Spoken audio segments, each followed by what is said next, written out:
प्रभु यीशु के मधुर और मीठे नाम में आप सबों को जय मसीह की। यीशु सहाय, हैप्पी साबत। आप सभी दर्शकों का जो जूम के माध्यम से, यूट्यूब के माध्यम से आज के हमारे साब स्कूल पाठ के अध्ययन में जुड़े हैं, मैं हार्दिक स्वागत और अभिनंदन करती हूं। और साथ ही साथ आज जो मेरे गेस्ट हैं पास्टर आर भारती और पास्टर फ्रैंकलिन फ्रांसिस, मैं आप दोनों का भी तहे दिल से वेलकम करना चाहती हूं आज के हमारे साब स्कूल पाठ के अध्ययन में। खुदावन बाप का धन्यवाद करती हूँ हमारी ज़रूरतों को पूरा करने के लिए। प्रभु यीशु मसीह का धन्यवाद करती हूँ, उसने हमें संभाला, सुरक्षित रखा और इस कोरोना की भयंकर महामारी से बचा के रखा है। आइए हम अपने साब स्कूल को शुरू करने से पहले अपनी आंखों को बंद करेंगे और पास्टर आर भारती के साथ दुआ करेंगे। आइए प्रार्थना करें।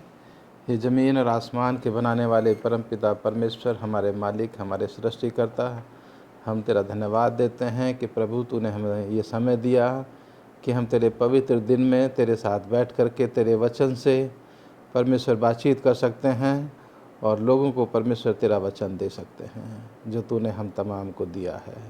खुदावंद तुझसे विनती करते हैं कि तू हमें से हर एक की अगुवाई कर और हमें भरपूरी के साथ अपनी सेवा के लिए खुदावंद तू हमें इस्तेमाल कर। हमारे तमाम दर्शकों के साथ हो और परमेश्वर हम तमाम को समझ और बुद्धि, शक्ति और सामर्थ्य तेरी तरफ से मिले कि हम तेरी पवित्र आत्मा की मदद से तेरे वचन को सुन सकें, पढ़ सकें और अपने जीवन में इस्तेमाल कर सकें, जिससे कि हमारा जीवन एक दूसरे के लिए आशीष का जीवन बन सके और बहुत से लोग हमारे जीवन के द्वारा तुझे जान सकें और तुझे स्वीकार कर सकें। हम तमाम की अगुवाई कर मसीह यीशु के नाम में मांगते हैं, आमीन। प्रिय दर्शकों, जैसा कि हम सब जानते हैं कि हम 2021 के तीसरे त्रिमास में चल रहे हैं और इस हम पूरे त्रिमास में हम मसीह में विश्राम इस विषय पे चर्चा कर रहे हैं। आज पार्ट 4 है और आज हम जिस विषय पे चर्चा करेंगे उसका शीर्षक है सच्चे विश्राम की कीमत कितनी है। याद वचन के लिए आप मेरे साथ निकाल सकते हैं अपनी बाइबल, भजन संहिता उसका 51 अध्याय 51 चैप्टर और उसका 10वां पद 10 वर्स, जहाँ इस प्रकार से लिखा है, हे परमेश्वर मेरे अंदर शुद्ध मन उत्पन्न कर और मेरे भीतर स्थिर आत्मा नए सिरे से उत्पन्न कर। परमेश्वर अपने पढ़े वचन पर आशीष दें। इस जीवन में, इस भाग दौड़ में हर एक इंसान शांति चाहता है। आज के इस युग में लोग छोटी शांति और विश्राम पाने के लिए कुछ भी करने को तैयार हैं। लंबी लंबी यात्राएं करने को तैयार हैं, ज़्यादा से ज़्यादा पैसा खर्च करने को तैयार हैं। लोग एक शांत वातावरण चाहते हैं ताकि कोई उन्हें डिस्टर्ब न करे। वो एकांत में शांति प्रिय वातावरण में रहना चाहते हैं और ऐसे शांति और विश्राम पाने के लिए वो खर्च करना पड़े तो खर्च करना भी चाहते हैं। आज हम अपने इस अध्ययन में ये समझने की कोशिश करेंगे कि राजा दाऊद किस तरह खोज किया कि उसने वास्तव में परमेश्वर में विश्राम क्या है। इस विषय पर आज हम देखेंगे। हम अपने चर्चा को आगे बढ़ाएं और हम संडे के पाठ पे चलेंगे और पास्टर फ्रैंकलिन के पास चलते हैं। संडे का पाठ है, रविवार का पाठ है थका और दबा हुआ, और इस शीर्षक को ध्यान पे रखते हुए पास्टर फ्रैंकलिन आप अपने विचारों को हमारे दर्शकों तक पहुंचाइए कि दाऊद कौन से 3 भयानक पाप करता है। बड़ा ही अच्छा प्रश्न है मिसेस एलिस। और जब हम दाऊद के बारे में बात करते हैं तो दाऊद की कहानी हम बहुत अच्छी तरीके से जो है वो जानते हैं। और ये 3 भयानक पाप जो कि राजा दाऊद ने किए हैं।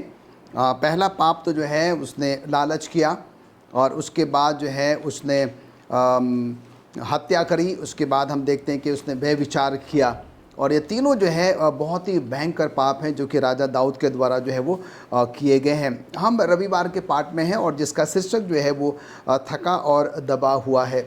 अगर हम दूसरा सामुएल उसका 11वां अध्याय अगर हम अध्ययन करते हैं तो यहाँ पर जो है एक ऐसी घटना है, युद्ध का समय है और हम देखते हैं कि राजा दाऊद ने जो है अपने सेनापति योआब को जो है और अपनी सेना को जो है वो अम्मोनियों के साथ जो है युद्ध करने के लिए जो है वो भेज दिया है।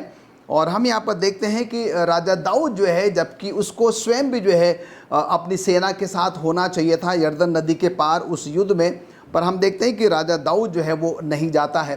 राजा दाऊद जो है अपने राजभवन में, अपने राजमहल में जो है वो है, और शाम का समय है और राजा दाऊद जो है अपने पलंग पर जो है वो लेटा हुआ है और कुछ थका सा महसूस कर रहा है, कुछ दबा सा महसूस कर रहा है, कुछ परेशान सा हो रहा है। और हम यहाँ पर देखते हैं कि उसको बड़ा बेचैन सा है, और ऐसे समय में हम देखते हैं कि ना तो उसको नींद आ रही है और ना ही वो अपने आप को बेहतर महसूस कर रहा है। और ऐसे समय में हम देखते हैं कि उसका मन करता है कि वो क्या करे, अपने उस महल के राजभवन की छत के ऊपर जाए और वहाँ पर थोड़ा सा टहले, जिससे कि शायद उसको अच्छा लगे। और हम देखते हैं कि राजा दाऊद जो है वो अपनी छत पर जो है वो चला जाता है और वहाँ पर जो है वो अपनी छत पर वो टहलता है। और कुछ समय टहलने के बाद हम यहाँ पर देखते हैं कि बाइबल हमको ये बताती है कि वो एक स्त्री को जो है वो स्नान करते हुए जो है वो देखता है।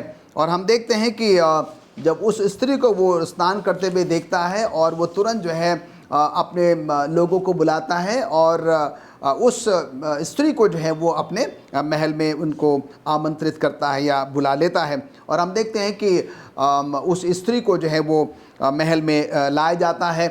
और कहानी आगे बताते हैं कि ये स्त्री जो है बहुत ही सुंदर है दिखने में, और राजा दाऊद जो है इसके साथ क्या हो जाता है कि हम बिस्तर हो जाता है। और हम बिस्तर होने के बाद हम यहाँ पर देखते हैं कि राजा दाऊद जो है वो उस गलत काम को, उस व्यभिचार को जो है वो कर बैठता है। अब यहाँ पर सवाल उठता है कि ये सुंदर सी स्त्री जो है वो कौन है, और ये सुंदर सी स्त्री जो है वो जिसका नाम है बेतशेबा। और बेतशेबा जो है वो उराया की जो है वो पत्नी है। यूराय जो है वो एक क्या कहना चाहिए सैनिक है जिसको कि युद्ध में जो है वो भेजा गया है। और हम यहाँ पर देखते हैं कि यूराय जो है वो अपने युद्ध में है, और ऐसे समय में जो है बेतशेबा जो है घर में अकेली है और वो स्नान करने चली जाती है। और जहाँ पर राजा दाऊद उसको देख लेता है, उसको अपने पास बुला लेता है और उसके बाद उसके साथ वो हम बिस्तर जो है वो हो जाता है। और उसके बाद हम देखते हैं कि बाइबल ये बताती है कि राजा दाऊद को ये पता लगता है बेतशेबा के द्वारा कि वो जो है क्या है वो गर्भवती हो जाती है। और ऐसे समय में राजा दाऊद को ये महसूस होता है कि उसने क्या कर दिया है, एक बड़ा पाप या गलत काम जो है वो कर दिया है। और हम देखते हैं कि तुरंत जो है वो अपने उस कमांडर के द्वारा योआब के द्वारा क्या करता है, यूरिया को जो है वो यरूशलेम वापस बुलाता है। और हम यहाँ पर देखते हैं कि जो यूरिया जब वापस आता है और उसको वो कहता है कि देख, तो काफ़ी लंबे समय से जो है वो क्या है वो युद्ध में है, और मैं चाहता हूँ कि तू क्या कर, थोड़े समय के लिए अपने घर में जो है वो खा पी और विश्राम कर, अपनी पत्नी के साथ क्या कर थोड़ा समय व्यतीत कर। हम देखते हैं कि बाइबल ये बताती है कि यूरिया जो है ऐसा करने से मना कर देता है, और वो राजा दाऊद से कहता है कि ऐसा कैसे संभव हो सकता है जहाँ पर कि मेरा जो स्वामी है, जो योआब है, जो कि उस सेना का कमांडर है, उसके साथ इतने सारे सैनिक जो है उस युद्ध क्षेत्र में है जहाँ पर कि उन्होंने क्या करना है, वो युद्ध लड़ना है। और जब सब की सब जो है वो युद्ध में है, तो मैं ऐसे समय में जो है कैसे अपने घर में खा पी सकता हूँ और अपने पत्नी के साथ समय व्यतीत कर सकता हूँ। और वो ऐसा करने से क्या करता है, वो मना कर देता है। और हम यहाँ पर देखते हैं कि राजा दाऊद जो है इससे परेशान हो जाता है, क्योंकि वो राजा दाऊद जो है वो पाप जो है वो उसके पति बेतशेबा के पति पर जो है वो डालना चाहता था। राजा दाऊद को ऐसा लगता है कि शायद इसके बारे में जो है कोई नहीं जानता।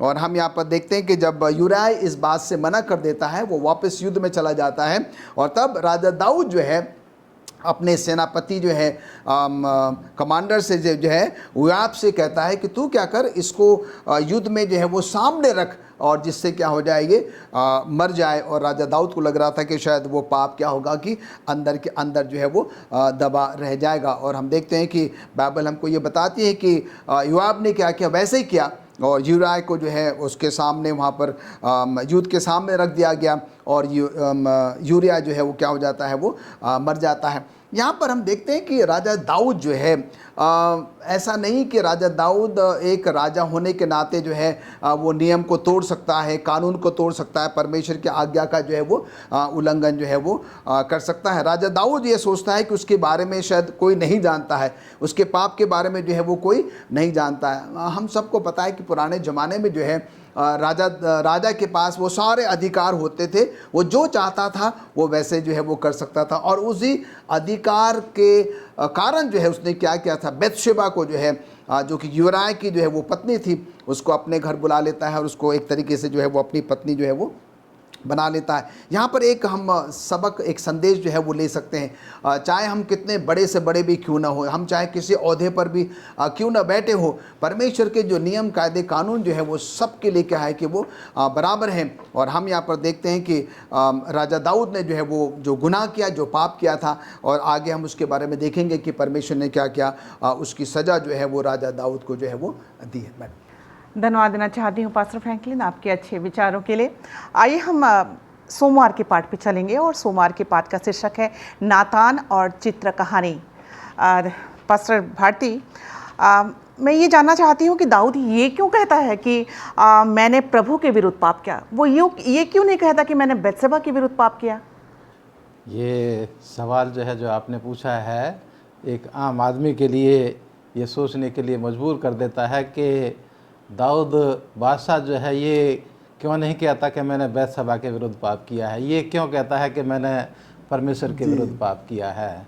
तो जैसे अभी पास्टर फ्रैंकलिन ने यहाँ जो है दाऊद और उसके जीवन की इस घटना का जिक्र किया, तो यहाँ पर जो है इस सवाल का जवाब देने के से पहले मैं एक घटना जो यहाँ दूसरा शमूएल उसके 12वें अध्याय में दी गई है कि इस प्रार्थना को करने से पहले उसके साथ जो है वो क्या होता है, या इस चीज़ को सोचने से पहले जो वो कहता है, इसको कहने से पहले उसके साथ क्या घटना गुजरती है। यहाँ बताया गया है कि नातान जो उसका एक दोस्त है और परमेश्वर का एक नबी भी है, वो उसके पास जाता है और उसको पता है कि दाऊद ने जो है बहुत बड़ा पाप किया है, लेकिन एक राजा होने के नाते नातान जो है उसको सीधे नहीं कहना चाहता, उसके ऊपर जाकर के गुस्सा नहीं होना चाहता, बल्कि उसको जो है वो एहसास दिलाना चाहता है कि तूने जो है गलत काम किया है।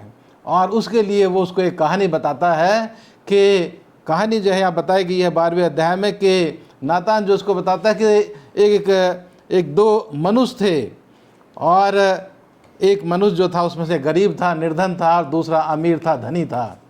और जो धनी व्यक्ति था उसके पास बहुत सारी भेड़ बकरियाँ थी, गाय बैल गधे थे, लेकिन जो निर्धन व्यक्ति था उसके पास केवल एक छोटी सी भेड़ की बच्ची थी, और उस बच्ची को, भेड़ की बच्ची को उसने मोल दे करके ख़रीदा था, और वो उसके घर में रहती थी। उसके घर में रह कर के उसको रोटी पानी जो वो जो है उसको देता था और उसकी वो सेवा करता था, और वो भेड़ की बच्ची उसी की गोद में वो सोती थी, उसको वो बहुत प्यार करता था। और बताया है कहानी में कि एक दिन जो धनी व्यक्ति था उसके घर में एक मेहमान आया और उसने जो है अपनी भेड़ बकरियां जो बहुत तादाद में थीं उनमें से ना लेकर के उस निर्धन व्यक्ति की भेड़ को जो है मंगवाया और उसको जो है बलिदान करके उसका मांस जो है, उसका मीट अपने मेहमान को खाने के लिए दिया। तो दाऊद को नातान नबी जो है ये कहानी बता रहा है, और वो पूछता है इस कहानी को बताने के बाद कि उस धनी व्यक्ति का जो है वो क्या न्याय किया जाए। तो यहाँ जो है, यहाँ उसके बाद जो है दाऊद नबी जो है, यहाँ 5वीं आयत में लिखा है, दूसरा शमूएल उसके 12वें अध्याय की 5 आयत में, तब दाऊद का कोप उस मनुष्य पर बहुत भड़का और उसने नातान से कहा, यहोवा के जीवन की शपथ, जिस मनुष्य ने ऐसा काम किया है वह प्राण दंड के योग्य है, और उसको उस भेड़ की बच्ची का चौगुना भर देना होगा, क्योंकि उसने ऐसा काम किया है और कुछ दया नहीं की। तो यहाँ जो हम पाते हैं कि जैसे ही दाऊद जो है वो न्याय करता है कि उस धनी व्यक्ति ने जो बहुत गलत काम किया है और वो प्राण दंड के योग्य है, उसी वक्त नातान नबी उसको कहता है कि वो मनुष्य तू ही है। और तब दाऊद को एहसास होता है कि मैंने जो है बहुत बड़ा पाप किया है, बहुत बड़ा गुनाह किया है, और इसलिए वो जो है जब ये एहसास कर लेता है कि मैंने जो है किसी इंसान के विरुद्ध नहीं बल्कि परमेश्वर के विरुद्ध पाप किया, क्योंकि वो जानता था कि परमेश्वर के नियम कानून जो है वो क्या कहते हैं, परमेश्वर का वचन जो है वो क्या कहता है कि अगर हम किसी स्त्री का लालच करें तो वो परमेश्वर के विरुद्ध पाप है, अगर हम किसी की हत्या करें तो वो परमेश्वर के विरुद्ध पाप है, अगर हम किसी के साथ जो है वो हम बिस्तर होएं तो वो परमेश्वर के विरुद्ध पाप है। और इसलिए दाऊद नबी जो है वो अपने पाप को महसूस करके वो खुदा के पास आता है और कहता है कि खुदावंद मैंने तेरे विरुद्ध पाप किया है। धन्यवाद देना चाहती हूँ पास्टर भारती आपके अच्छे विचारों के लिए। और आइए हम मंगलवार के पाठ पे चलेंगे जिसका शीर्षक है क्षमा करो और भूल जाओ। बहुत ही अच्छा शीर्षक है पास्टर फ्रैंकलिन। नातान दाऊद के पास क्या संदेश लेकर आता है? अपने विचारों को हमारे दर्शकों तक पहुंचाइए आप। अभी थोड़ा समय पहले जो है वो पास्टर भारती ने हमें दूसरा सामुएल उसका 12वां अध्याय और उसके 1 आयत से लेकर 1 वचन से लेकर 10 वचन तक जो है वो चंद बातें जो है वो हमारे साथ जो है वो साझा करी हैं कि नातान जो कि राजा दाऊद का मित्र भी है और एक नबी, एक भविष्यवक्ता भी है। अगर हम दूसरा सामुएल उसका 12वां अध्याय और उसके 10 पद से लेकर जो है वो 23 पद तक अगर हम पढ़ेंगे तो यहाँ पर हम देखते हैं कि परमेश्वर जो है नातान भविष्यवक्ता को, नबी को जो है वो राजा दाऊद के पास जो है वो भेजता है। और हम यहाँ पर देखते हैं कि परमेश्वर जो है नातान के द्वारा जो है अपना वो कथन, वो संदेश जो है वो दाऊद तक जो है वो पहुँचाना चाहता है। और हम यहाँ पर देखते हैं कि नातान जो है वो राजा दाऊद के पास पहुंचता है और वो जो है परमेश्वर के वो विचार, वो वचन जो है वो राजा दाऊद के सामने जो है वो रखता है। और नातान जो है वो इस प्रकार से कहता है कि क्या तू वही नहीं है जिसको परमेश्वर ने ऑर्डेन किया है या अभिषिक्त किया है? क्या तू वो नहीं है जिसको कि परमेश्वर ने क्या क्या इज़राइल का राजा बनाया था? क्या तू वो नहीं है जिसको परमेश्वर ने क्या था शाऊल के हाथ से बचाया था? क्या तू वो नहीं है जिसको कि तेरे स्वामी का भवन छीन कर जो है वो तुझे दिया गया था? और क्या तू वो नहीं है जिसको परमेश्वर ने क्या किया था कि तेरी स्वामी की जो पत्नियां हैं, और उस ज़माने में हम यहाँ पर देखते हैं कि एक राजा के पास जो है वो कई पत्नियां होती थी, कई रखेलियाँ भी जो है वो हुआ करती थी। तो यहाँ पर जो है नातान वो कहता है कि क्या परमेश्वर ने जो है तुझे तेरे स्वामी की जो पत्नियां भी जो है वो तुझे नहीं दी थी? और क्या परमेश्वर ने तुझे जो है इज़राइल और यहूदा के घर के ऊपर जो है अधिकारी नहीं ठहराया था? और हम यहाँ पर देखते हैं कि नातान उससे कहता है कि परमेश्वर ने तुझे सब कुछ जो है वो दिया था, और इन सब के बावजूद भी जो है अगर तुझे ये सारी चीज़ें थोड़ा लग रही थी या कम लग रही थी तो तू क्या करता कि परमेश्वर से कहता, तो परमेश्वर तुझे क्या करता और बहुताय से जो है वो देता। पर तूने क्या किया? परमेश्वर को तुच्छ जाना और तूने क्या किया? ये बहुत बड़ा गलत काम जो है वो कर दिया। और गलत काम क्या किया? जो कि हित्री उरिया की जो है वो पत्नी है बेतशेबा, और तूने क्या किया? उसको जो है वो अपनी पत्नी जो है वो बना लिया और उसको जो है क्या किया? युद्ध में जो है वो तूने मरवा दिया। और हम यहाँ पर देखते हैं कि तेरे ऐसे गलत काम करने से परमेश्वर बहुत ही दुखी है, परमेश्वर जो है वो बहुत ही नाराज़ है, और इसलिए परमेश्वर ने क्या किया? तुझे एक बहुत बड़ी विपत्ति में जो है वो डाल दिया है। और जब नातान ये सारी बातें दाऊद से कहता है तो हम देखते हैं कि राजा दाऊद जो है अपने मन ही मन में जो है वो पश्चाताप करता है और वो कहता है कि मैंने क्या किया है? परमेश्वर के विरुद्ध में जो है वो पाप किया है। और नातान जो है इस बात को भांप जाता है, समझ जाता है, और नातान जो है राजा दाऊद से कहता है कि परमेश्वर ने क्या किया है? तेरे पाप को, तेरे गुनाहों को, खताओं को क्या किया है? माफ़ किया है। पर इन सब के बावजूद भी जो है जो बेटा तेरे और बेतशेबा के द्वारा पैदा हुआ है, उत्पन्न हुआ है, और वो क्या है कि ज़्यादा समय तक जिंदा नहीं रहेगा और वो जो है वो क्या हो जाएगा? मर जाएगा। और हम देखते हैं कि इस बात से राजा दाऊद बहुत बहुत ज़्यादा दुखी होता है। वो खान पान सब कुछ जो है वो बंद कर देता है। और हम यहाँ पर देखते हैं कि पर जैसे कि नातान ने परमेश्वर का वचन राजा दाऊद तक पहुँचाया था, और 7 दिन के बाद हम देखते हैं कि 7वें दिन जो है वो बेटा जो कि राजा दाऊद और नातान बेतशेबा के द्वारा उत्पन्न हुआ था, और वो क्या हो जाता है? वो मर जाता है। और यहाँ पर जो है हमें एक बहुत अच्छा सबक जो है वो ले सकते हैं। कई बार जो है हम इस प्रकार की गलतियां करते हैं, पर जब हम सच्चे मन से प्रभु के पास आते हैं, परमेश्वर क्या करता है, हमारे पापों को, हमारे गुनाहों को, हमारे खताओं को क्या करता है मैडम, वो माफ़ करता है। धन्यवाद देना चाहती हूँ पास्टर फ्रैंकलिन आपके अच्छे विचारों के लिए। आइए हम बुधवार के पाठ पे चलेंगे और बुधवार के पाठ का शीर्षक है कुछ नया। और इस शीर्षक को ध्यान पे रखते हुए पास्टर भारती, आपसे मैं जानना चाहती हूँ कि पाप करने के बाद दाऊद किस तरह की प्रार्थना करता है। ये हम सब के लिए, जितने भी दुनिया के लोग हैं, जो गुनाहगार हैं, जो पापी हैं, उनके लिए सीखने के लिए अच्छा प्रश्न है कि गुनाह करने के बाद हम किस तरह की प्रार्थना करें। मैं यहाँ पर अपने दर्शकों को बताना चाहता हूँ दाऊद के जीवन के द्वारा कि दाऊद जब गुनाह कर लेता है, जब पाप कर लेता है, तो वो कोई बहाना नहीं बनाता कि नहीं ये जो है इस वजह से हुआ या इस वजह से हुआ। जैसे हम आदम और हवा के जीवन के बारे में देखते हैं कि हवा जो कहती है कि शैतान ने जो है मुझे यह फल दिया, और फिर आदम जो कहता है कि इस स्त्री ने जो आपने मुझे दी, इसने मुझे ये फल खाने के लिए दिया। लेकिन दाऊद के जीवन के बारे में यहाँ साफ लिखा है कि जब नातान उसको बताता है कि तू हत्यारा है, तू गुनाहगार है, तो वो अपने गुनाह को, अपने पाप को वो स्वीकार कर लेता है। और स्वीकार करने के बाद उसको जो है पता है, वो परमेश्वर के वचन को जानता है कि मुझे इस गुनाह की मजदूरी जो है वो मुझे सहन करने पड़ेगी, इस गुनाह से मुझे जो है माफ़ी किस तरह से मिल सकती है।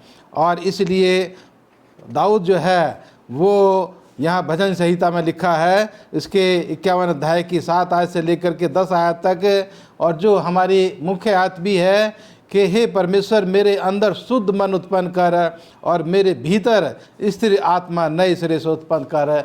ये हमारे इस आज के पाठ की मुख्य आयत है। और इस आयत में दाऊद नबी जो है वो अपने जीवन को प्रार्थना के द्वारा पूरी तरह से वो परमेश्वर के सामने समर्पित करता है, और उसको ये जानकारी है कि मेरा जीवन में ये जो गुनाह, ये जो धब्बा मेरे जीवन में आ गया है, इससे मैं किस तरह से शुद्ध हो सकता हूँ।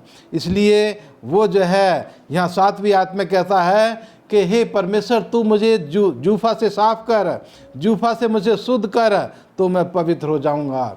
और यहाँ व्यवस्था की किताब उसके 14 अध्याय की 14 आयत में लिखा है कि जब कोई अशुद्ध व्यक्ति होता था तो उसको किस तरह से उसको शुद्ध किया जाता था, और व्यक्ति को कहा जाता था कि 2 पक्षी जो हैं वो लेकर के आए, और देवदार की लकड़ी और लाल रंग का कपड़ा और जूफा की डाली जो है, जूफा का पेड़, उसको लेकर के आना है, जो अपने आप को शुद्ध करना चाहता है, जो अपने आप से के जीवन को जो है स्वच्छ बनाना चाहता है। और लिखा है कि उन 2 पक्षियों में से एक पक्षी को जो है बलिदान करके उसका लहू मिट्टी के बर्तन में इकट्ठा किया जाता है, और उसके बाद जो है जो जिंदा पक्षी है, जो देवदार की लकड़ी है, और जो लाल रंग का कपड़ा है, और जो जूफा का पेड़ है, उन चारों चीज़ों को लेकर के उस मिट्टी के बर्तन में जो खून है उसमें उसको भिगो करके उस अशुद्ध आदमी को 7 बार जो है वो छिड़का जाता है,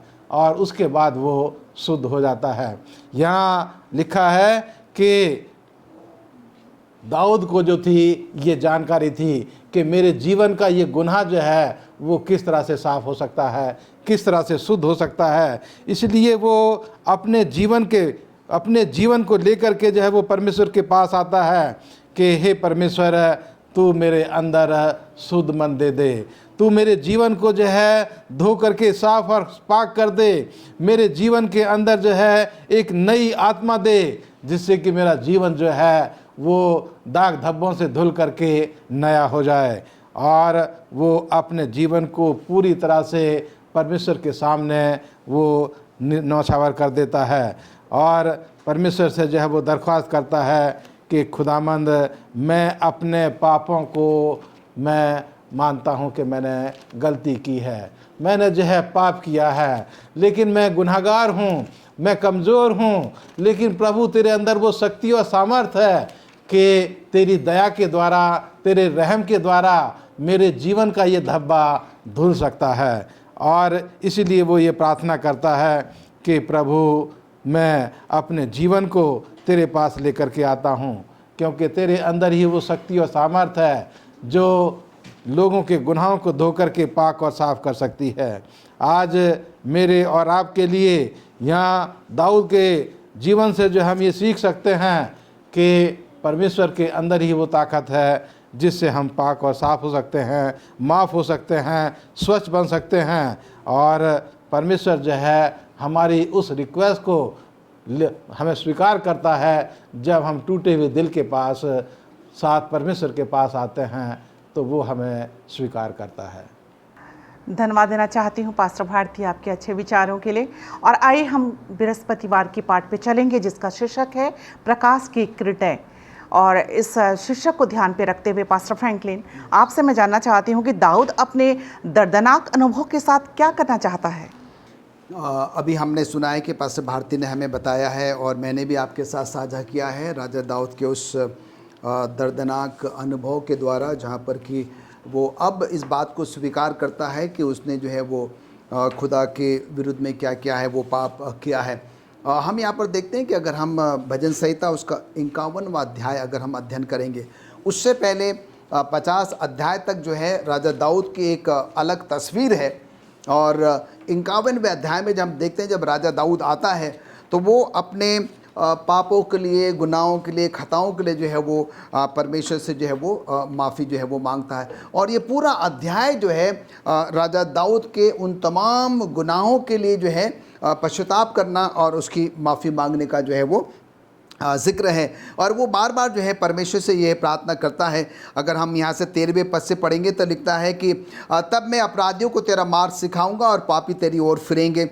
और वो कहता है कि मुझे मेरे अपराधों से जो है वो छुड़ा ले, मेरा मुंह जो है तू क्या कर खोल दे। और उसके साथ ही साथ क्या कहता है कि तू मेरे बलिदान को क्या कर जो है वो स्वीकार कर। कहने का मतलब यहाँ पर होता है कि ये चंद आयतें जो है ये दर्शाती ही, ये बताती है कि राजा दाऊद जो है अब अपने पापों के, अपने गुनाहों को क्या कर रहा है, वो मान रहा है।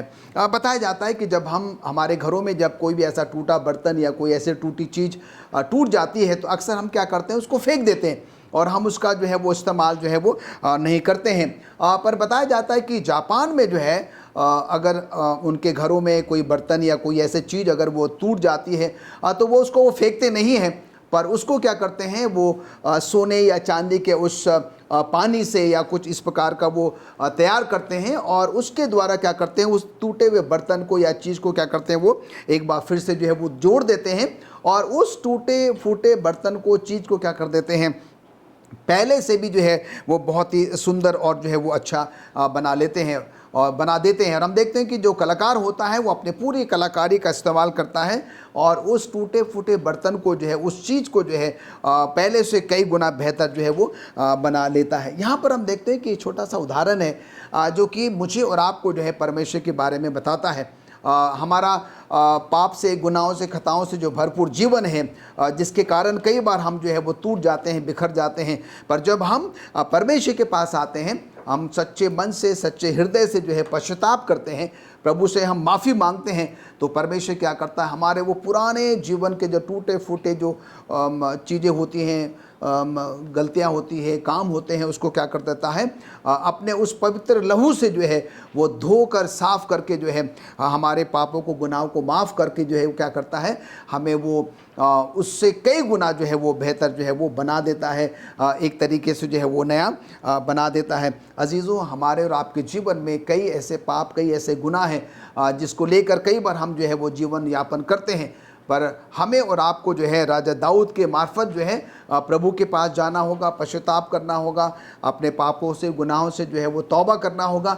और जब हम परमेश्वर के पास जाएंगे तो परमेश्वर का वचन कहता है कि हमारे पाप चाहे कितने भी गहरे लाल रंग के भी क्यों न हो, वो क्या करेगा, उन सब को ऊन के मानिंद श्वेत या सफ़ेद जो है वो बना देगा। मुझे और आपको करना सिर्फ ये है, हम जैसे भी हैं प्रभु के पास जाएं, प्रभु से जो है वो माफ़ी मांगें, पश्चाताप करें। प्रभु हमें और आपको जो है वो माफ़ करने के लिए तैयार है। और हम यहाँ पर देखते हैं कि बृहस्पतिवार का जो शीर्षक है प्रकाश की जो है वो किरणें, और जो अंधकार पापों के कारण, गुनाहों के कारण हमारे अंदर में आया था, प्रभु क्या करेगा, अपने वो प्रकाश की किरणें जो है वो हमारे जीवन में जो है वो उत्पन्न करेगा और तब जो है हम एक नए सिरे से क्या करेंगे, जीवन यापन करेंगे, जहाँ पर कि हमारे जीवन में आनंद होगा, खुशी होगी, उल्लास होगा। और जब लोग हमारे जीवन को जब देखेंगे तो सचमुच में क्या करेंगे, प्रभु परमेश्वर की जो है वो तारीफ़ और जो है वो महिमा करेंगे। और इसलिए अभी हम देखते हैं कि पास्टर भारती ने जो है हमें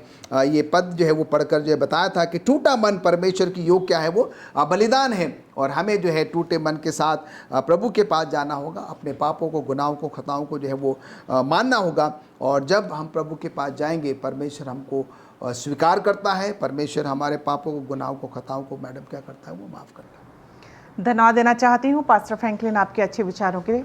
आइए हम शुक्रवार के पाठ पे चलते हैं और शुक्रवार के पाठ के अनुसार हम सब दाऊद के जीवन की उस घटना के बारे में जानते हैं। उस घटना को हम सब जानते हैं। पास्टर भारती, मैं आपसे जानना चाहती हूँ कि दाऊद के जीवन की इस घटना से हम क्या सीखते हैं?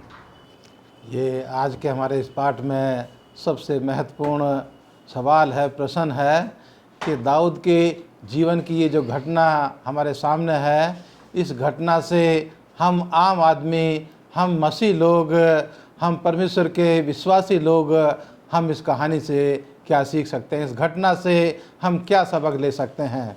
इस घटना को जब हम देखते हैं तो इस घटना में खास करके यहाँ दो चीज़ों को जो है मैं बताना चाहता हूँ। एक तरफ है दाऊद जो एक गुनहगार और पापी इंसान है, और दूसरी तरफ है परमेश्वर जो लोगों से प्यार करता है, अपने लोगों को वो प्यार करता है। और यहाँ जो है हम यहाँ देखते हैं कि दाऊद जो है जब उसको ये पूरी तरह से एहसास हो जाता है, क्योंकि नातान जो उसको कहता है कि तू ही वो मनुष्य है जिसने ये महापाप किया है, और दाऊद जो है अपने मुंह से जो है वो न्याय करता है कि वो व्यक्ति जो है दंड के, प्राण के, उसकी सज़ा के खिलाफ है, कि उसका जीवन जो है वो पूरी तरह से उसको जो है मृत्यु दी जाए।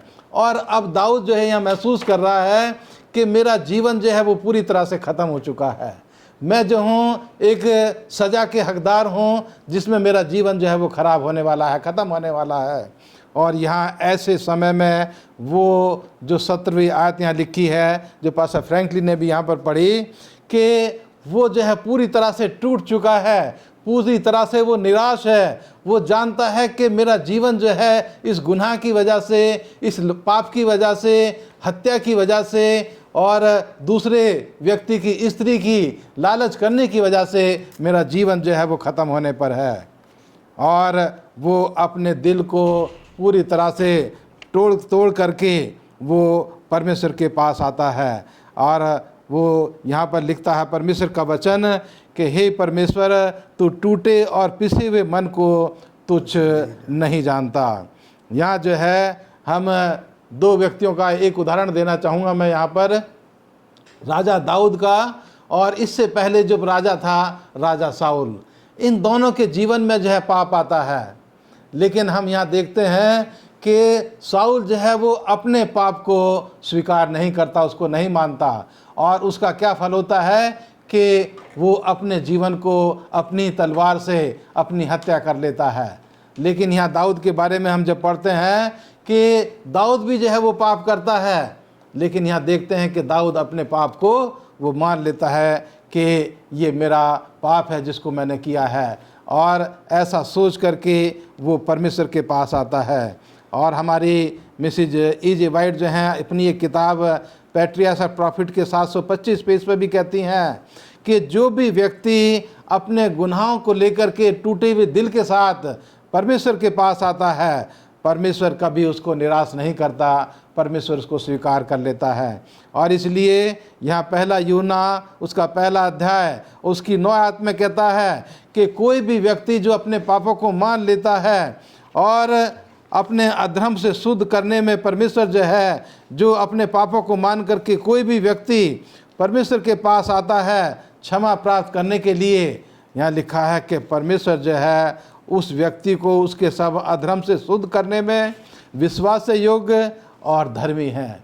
यानी कि यहाँ विश्वास, यहाँ जो है एक उम्मीद, एक भरोसा जो है परमेश्वर देता है कि दुनिया का कोई भी व्यक्ति जो अपने गुनाहों को मान लेता है, अपने टूटे हुए दिल के साथ परमेश्वर के पास आता है, परमेश्वर कभी उसको निराश नहीं करता, उसको माफ़ करता है, उसके दिल को शुद्ध करता है और उसको एक नया जीवन देता है। ये दाऊद के जीवन की इस घटना के द्वारा हम और आप अगर ऐसी स्थिति में हैं, ऐसी परिस्थिति में हैं, तो हम अपने जीवन को जो गुनाहों से भरा हुआ है उसको लेकर के खुदा के पास आएं और खुदा से माफ़ी मांगें, खुदा के सामने अपना टूटा हुआ दिल रखें। और परमेश्वर जो है, जो पहला यूहन्ना 1:9 में जो बताया गया है कि परमेश्वर कभी किसी को निराश नहीं करता, वो क्षमा करने में विश्वास योग्य और धर्मी है, हम उसके ऊपर भरोसा कर सकते हैं। धन्यवाद देना चाहती हूँ पास्टर भारती आपके अच्छे विचारों के लिए। प्रिय दर्शकों, हम सब ने पाप किया है और हम सब परमेश्वर की महिमा से रहित हैं। आज ज़रूरत है कि हम अपने अपने पापों का अंगीकार करें। आज ज़रूरत है कि हम अपने पापों को, अपने गुनाहों को प्रभु यीशु मसीह के पास ले आएं।